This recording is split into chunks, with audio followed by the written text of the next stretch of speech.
వీపు మీద దున్నిరి, వారు చాళ్లను పొడుగుగా చేసిరి. The plowers plowed upon my back, they made long their furrows. ప్రభు యొక్క వీపుకు కొరడా జులిపించి వారు ఆ కొరడా చుల్లుమని జులిపిస్తూ ఉంటే ఆ కుక్కేలకి మాంసము ముద్దలు ముద్దలుగా వస్తుంది. అది గోతులు గోతులు గుంతలుగా మారిపోతా ఉంది. అదెక్కడ? ప్రభు యొక్క వీపు. ప్రభు యొక్క వీపు అంతా కూడా చాలలుగా దున్నబడింది. ఆ యొక్క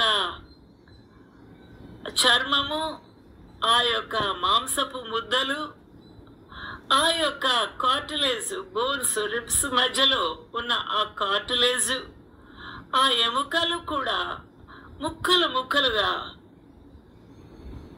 మెత్తని ముద్దలా తయారయ్యి వచ్చేస్తుంది. నా ప్రియమైన వాళ్ళారా, ఎంత భయంకరమైన పరిస్థితి! దేవుడు ఆ యొక్క కీర్తనాకారుడు యెషయా గ్రంథము, ఇర్మియా గ్రంథాల్లో కూడా దేవుని యొక్క వాక్యము సెలవిచ్చుచూ ఉంది. అప్పుడు ఇశ్రాయేలు యెహోవాకు ప్రతి